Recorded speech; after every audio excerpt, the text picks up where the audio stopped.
Hey guys, Eton here, bringing another video. This one gonna be about my review of Honey, I Shrunk the Kids. Part 1, first impressions. Going into the movie, I had a very good first impression of it.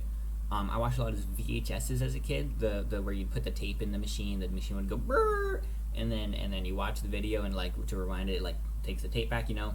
I watched a lot of those, and on every single one that I can remember, there was an advertisement for Honey, I Shrunk the Kids. Before we begin, I just want to give a quick summary of the movie. Pretty much, inventor Wayne Zelinsky, he is the father of the kids, right? He's a father. He's the inventor.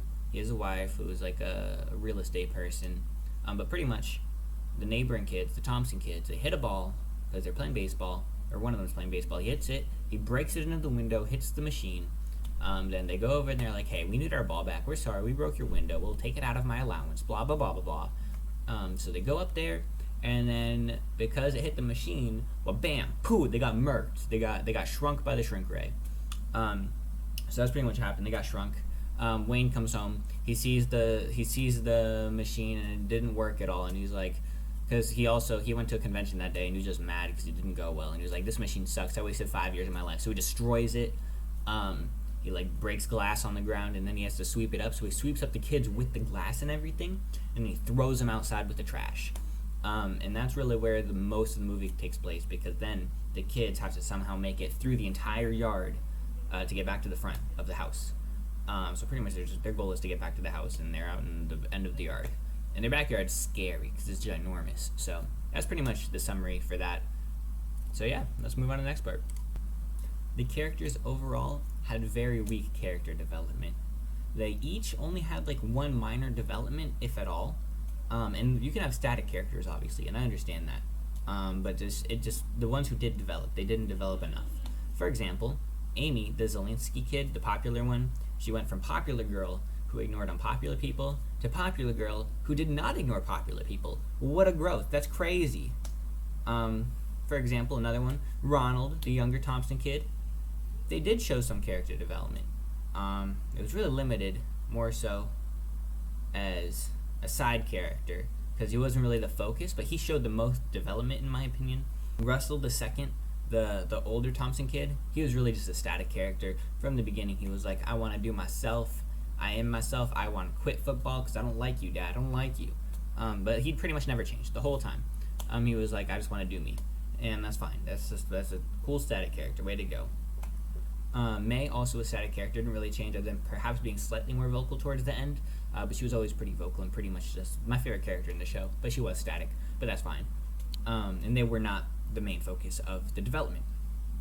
Both the Zelinsky parents, they had the same development where they went from, oh my gosh, we work a lot, we're not focusing on the kids, to, oh, maybe we should focus on the kids just a little bit and not really worry about so much about the work.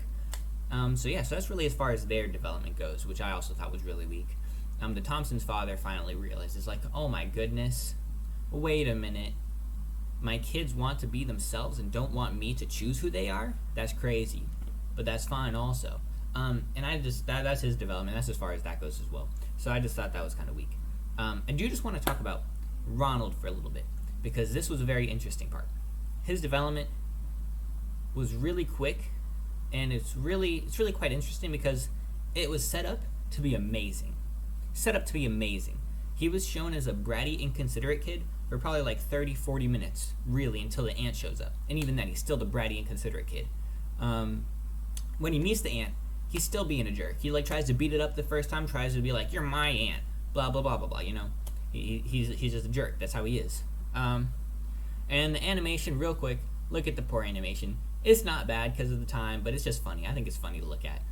So I'm going to forgive it because it's like, it's an old movie. Whatever, you know, it's the 80s or 70s or whenever it's made, you know. 1989. 89? You need to know that kind of stuff if you're going to review it. 89? Those graphics are from 89? Yeah, 89. I feel like it should be from like 85 with those graphics. It's 1989. I think you're like 4 years late. Anyways, but it's just funny. And then when he meets the ant, at first he obviously tries to attack it, but then he builds a bond with it. And he loves the ant. And that's crazy because this dude who, like, he finds trouble, like, being compassionate with other humans. he finds it with the aunt, because the aunt is not being like, they're not judging him or anything. He just wants, I think he just wants attention. I'm not exactly sure, but he pretty much, he's just brat the whole movie, but it's finally teaching him how to be compassionate is the point. The problem is, the scene that marks it the most, when the aunt dies after it saved him, that was probably the worst scene in the whole movie, cinematography wise mostly, because you have this amazing shot, right, where the scorpion stabs the ant. That was pretty cool, honestly. I kind of like that. But the ant's dead already. All the kids run to the ant. They're crying, and you see the shot, and then Ron is the one most affected, so he's the one sobbing, and you don't see his emotions at all. His emotions are void. They're not there, because the ant takes up half the screen. The kids are kind of blocking him and like consoling him, and then just zooms out slowly. So you do not feel any of the emotion you should be feeling from Ron, which would be where most of his character development should be coming from, because this scene is just so botched. It ruins his character development entirely. And it just makes him a less interesting character, because like that is his one time where he shows real emotion, and is just stripped away from him and shown as more of a general idea of something that happened. And I think that was really unfortunate for him as a character. For part 3, time management. I will say, it felt to me like the producers did not appropriately know how to spread out the timeline. And what I mean by that is, for example, in the ads, what it had appeared to be to me for years, because this was like a very common ad, probably in every single VHS as I said, very repetitive ad. We see it all the time. You see Wayne, the kids get accidentally shrunk, and then Wayne finds the kid, and then it seems like the plot of the movie is how they grow the kids back. But that wasn't even a problem. Pretty much the entire movie, in the actual movie, was in the backyard, trying to get back to the house. That took up probably about an hour of the whole movie. And that just felt like a very long time, especially because the kids specifically did not really undergo that much development. So as far as the characters went and everything, it was very, having it focused so much on the characters who weren't growing as much because the parents had more growth, honestly, than the kids. It just felt very weird. And it was just like, why is the whole movie focused on the adventure in the backyard? And then when they get back to the house, it's like 15 minutes at most. And Wayne instantly knows how to grow them back when it's a shrink ray. It's not a grow ray. And it's like he built in a grow button, which isn't realistic for such a revolutionary technology to automatically know how to revert it. I just thought it was very weird how the timeline went, personally. Alright, we made it to part 4, relationship and boundaries. For boundaries, I'll get to that one after I finish talking about the relationship portion. But the relationship between Amy and Russell felt extremely forced. From the first conversation they had when he showed up at the door, it was like obvious what was going to happen. It was like, oh, hi, he has something to tell you. Like, what are you doing, bro? It's just very, very obvious. And it makes sense because it appears that the movie should be targeted at kids. So making it so obvious for the kids makes sense because they're kids and they need it a little more obvious, right? But that's what bothers me about the whole thing, is that it appears to be targeted at kids, but that is actually not the case at all. And I know that for 2 specific reasons. One, I was reading an article, and I'll link it underneath, where Honey, I Shrunk the Kids it was planned to have a few different names, and one of the names, I forget the exact name, but it was discarded because it was considered too childish and it catered too much to the children. But if the children are their audience, why wouldn't that be fine? Why would that not be the name you go with? And I get that sometimes the name just isn't up to par, but for that to be the reason you don't pick the name, it's really weird. Additionally, too, and this is where I get to the boundaries section. If it was targeted to kids, I think they stepped over that boundary just slightly, in 2 instances. The first one is when Russell and Amy, they decide to kiss because they like each other, and it's like a night in the Lego. It's a Lego. It doesn't matter. It's a Lego. And then they have a full-on makeout session, and that is gross to me. And I'm 19, and it's disgusting. I find it disgusting. It's gross, right? And so for kids, that would be a moment where they're like, "Oh, this is kind of weird. Why this would make me feel some type of way, you know?" And it was off-putting because it's targeted at children. The whole movie seems to be targeted at children. So to have like this hardcore makeout scene, when honestly a peck on the lips would have done the same exact thing as far as the story goes. It would have like showcased the same thing. It would have targeted better to children. There's really no reason not to just make it like a quick mwah, you know? Like that'd be fine. That'd be great. That'd be wonderful. We can work with that. It explains everything. But no, they went to the full makeout, right? Which is weird. And then immediately after that, which is, I also find this weird, how the entire movie is like seems like it's made for kids, except for this one part in the middle where they have two back-to-back scenes that are like definitely not really like, it make you feel weird as a kid. But the second one is when the ant saves Ron, and then it gets stabbed by the scorpion, and it dies, right? As a concept, this doesn't seem that bad because it's just an ant dying. But you have to remember, they spent probably 20 minutes building up this ant's character and making it a lovable character. It might have not been 20 minutes, honestly. I actually don't fully recall that part. But they built up the ant's character very well. They made him relatable, very lovable. And then he saves his life. That's his last things he does. And then he gets stabbed and dies. And then they spend like 10 seconds just like crying over the dead ant. And I just think that is like so weird to have in a kid's movie.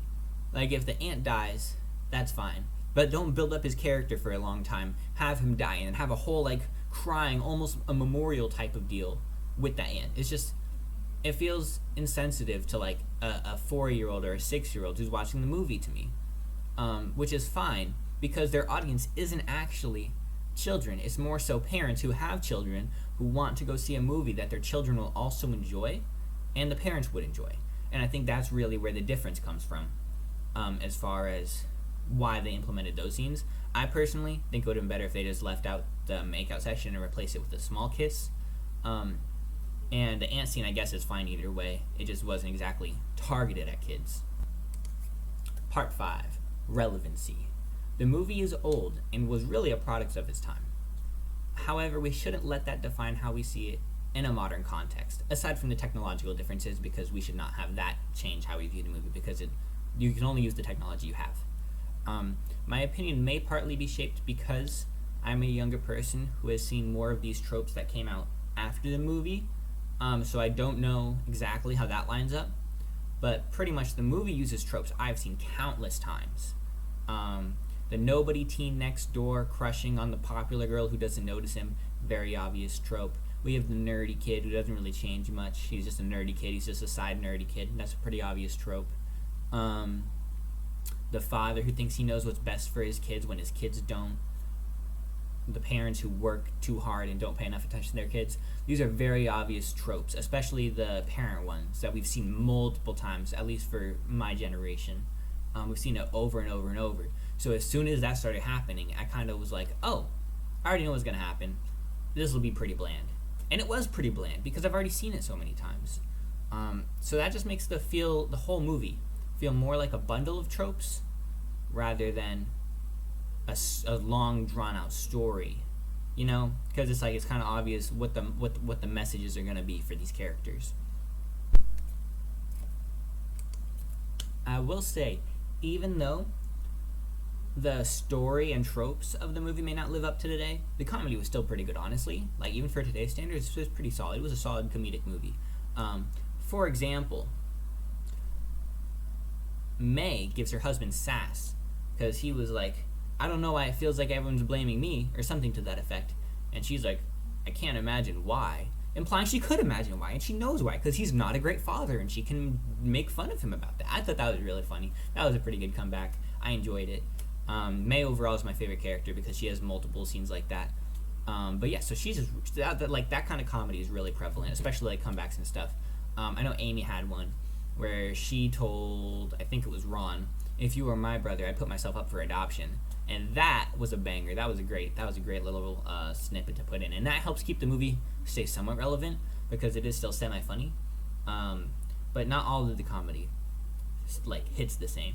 For example, I think the worst part of the whole movie for me, because all the tropes and stuff, whatever, it's a bad old Disney movie, right? That's fine. But really, the worst part was they made a joke after Russell gives Amy CPR after she almost drowns, which is also another not so kid-friendly part, because she literally almost drowned in land. It was pretty, like, pretty gruesome, honestly. But that's fine. But he gives her mouth-to-mouth and saves her life. And then Nick is like, hey, what class did you learn how to do that in? And he's like, French class. And it's like, bro, really? Like, what joke is that? Are you making a joke about French kissing?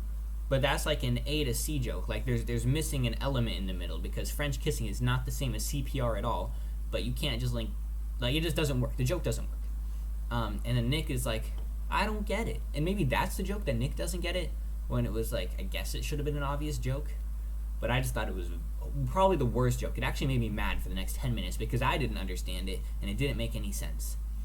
And then the worst part is at the end of the movie, the last line of the whole movie is Nick going, wait a minute, French class, I get it, ha ha ha. And it's like, bro, why did they go back to that joke? Why did they choose that joke to rekindle? Out of all the funny jokes, you picked the one that was the worst joke in the whole movie. It's probably one of the worst jokes I've heard in my whole life because it just doesn't work. And I looked it up afterwards to see maybe I'm missing something. Maybe there's a little more than I'm understanding. Nope, it's really just a French kiss CPR, which is not what he did at all. But he learned it in French class, so it's funny, I guess. I don't know, I hated that. I really did. I thought it was so bad. Horrible. It honestly made the movie so much worse for me, because that's double the amount of bad jokes, and that's your ending point. That is where you end. You end on a low, and that sucks. Part 6, the ending. The ending was definitely not the best. It was unsatisfactory for me. That's largely due to the problems I mentioned earlier, simply building up over time, like the character development, the time management, that kind of stuff. Because the movie included so much screen time for the children, and the character development was mostly rooted in the parents, actually. It just didn't really work as far as the ending, because it just culminated into a weird ending scene. It just felt rushed, like, because you have the kids doing, they're static for, like, everything's static for, like, the whole first hour and a half of the movie, and then in the last 15, they fit all the character development right there, for the most part, which is very annoying. I also disagree with a lot of the messages they send at the end. For example, the father, who's also named Russell, he changes his mind on how to father suddenly because his kids are back. Instead of being the kind of guy who's like, oh, you're going to go fishing with me, oh, you're going to be on the football team, he's like, oh, I just want you to do you. I want you to be happy. If you don't want to be on the football team, don't join back on the football team. It's fine. And that's just not really how life works, generally. Because sometimes, like, sure, maybe if your kids were shrunk, and you lost them for 2 days, then maybe your father would change. But one, that what's it called? I don't remember the word. Beep. We're gonna edit this part out. Yeah, so it turns out encourage was the word I'm looking for. It was encourage. But the problem is that it encourages children to run away, essentially, if they have a problematic father, which is not really the solution. Because the father only realized it after they disappeared for a long time. And that's problematic for two reasons. One, because you don't want to encourage children to run away. That is not a good message to send. And two, fathers won't really change like that. If you have an abusive father, or a father who thinks he knows what's best for you, there's no way to change that. If you run away, that will not change that. It'll make it worse probably, because he'll be like, you can't be trusted with your own actions. You tried to run away. So really, it's just an unrealistic set of circumstances where this father suddenly changes his whole stance on life, because that's just not how it works in real life. It gives the children either a reason to run away, hope that he'll change when he won't, like an obligation to forgive your father even though he's not being so great, and none of that is something you should really be instilling in children, because if they have a terrible father, they're not entitled to forgive that father for that. So I really just think that was a poor message to send overall. It was actually really bad. But it's like, what, 1989, 1985, 1990, somewhere around there. And it's just not good. It was 1989, turns out, 1989. Additionally, Diane, the mom, she got back with Wayne. And that was to kind of show it's a happy ending. The kids are going to have a family again. The father was successful in the end. So they're gonna stay together. Hooray! I hate this so much because if you don't like someone and you don't want to be with them, and they just accidentally shrunk your children and lost them for a full day and threw them out with the trash, I would not really think it's a good idea to pursue something with them. And the reason she pursues something with them, there's clearly two main reasons. One, to keep a family together. And this happens quite a bit in real life, actually. And actually, I really find it so sad most of the time. Because if you have to keep a relationship pretending to be okay just for your children, that sucks for everyone involved. But that's what they do here. And that's understandable. It seems like she does still have some feelings for him, which is at least a little better. But it wasn't like explicitly shown that. And it just seemed like she was trying to keep the family together, which is fine. That happens quite a bit in real life. But it's just not, that's not the message I would want to send out, if that makes sense. And then secondly, this is the first time he's been successful, and this is the first time she's adamantly been wanting to be with him, assumedly, for quite a while now. Which I think you shouldn't stay with someone just because they're successful. And that's pretty much what she seemed to be doing, aside from the family aspect. So it's kind of like, bro, you're kind of weird for that. So I think that it would have been a better choice if she honestly just was like, hey, we're gonna do this. We're on great terms, but I'm done with you. We're not gonna be a thing anymore. That would have been fine. It would have taught the kids how to deal with divorce. You know, I think it would have been great. I think it would have been fine.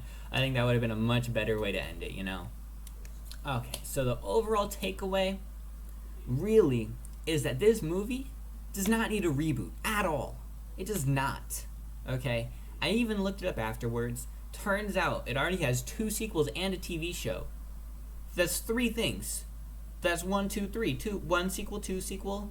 It had Honey, We Shrunk Ourselves, which I think is actually the newest one. Honey, I Blew Up the Kids, which he didn't actually blow them up. He just made them big, and they call that getting blown up, I guess. Literally blown up, you know. And then they had a TV show. And now they're getting the first movie was mediocre, in my opinion. This movie was probably a 4 out of 10 if I had to rate it. I'm not going to rate it because people would probably get mad at me. And it was an older movie, and I might be just from my modern context on it. But it was a mediocre movie is what I'm trying to get across. And now they're trying to reboot it and Shrunk. And it's just not worth it. Why are you doing that? Why? The main actor, Rick Moranis, the dad, he's actually retired, and he's going to get out of retirement just for this. And I'm like, really, bro? Like, sure, you made a lot of money on it. But really, bro? Like, don't... It's just... Why? I don't get it. Just please do not do that. And that's really all I gotta say. In the modern times, the movie is not that great. It's a fine movie to show your kids, because everyone should have watched the movie. But it's not a movie you want to be like, this is an amazing movie. It's just a movie everyone should watch, just because that's how it is. It's a classic. That's really all there is to it. But we don't need a reboot. We don't need more of this. We don't need more Rick Moranis shrinking children for fun. We really don't. So that's all I got for today. Remember to smash that like button, like and subscribe if you like the video. Feel free to leave a comment below. I'd love to hear from you if you have any opinions on this. Thank you so much for watching, guys. See you next time. Had a giant ant. It was a giant ant. It was clearly a giant ant. I'm not going to say any more about the giant ant. The giant ant was relatively fine. Ooh. The younger one. The older one was Russ. Okay, so it's probably Ron then, right? No, it wasn't Ron. Bro, we just watched this movie. It was Ronald. Yes, it was Ron. I don't think so. It was Ronald and Russell. It was. Hold on, I'm looking it up. Yeah, I was wrong. You're right. I was right, as always. BAM! The mailman, his walk, it's already weird.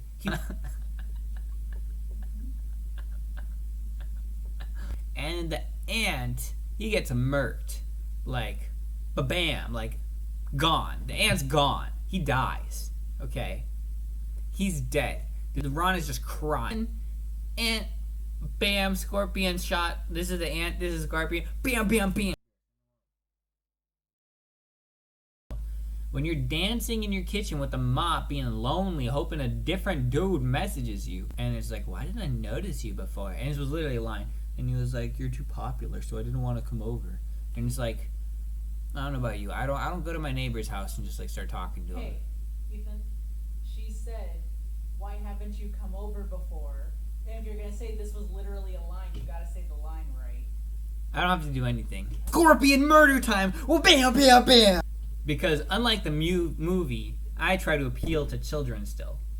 But not in a weird way. It's destroyed our family. Because you're just a weird dude.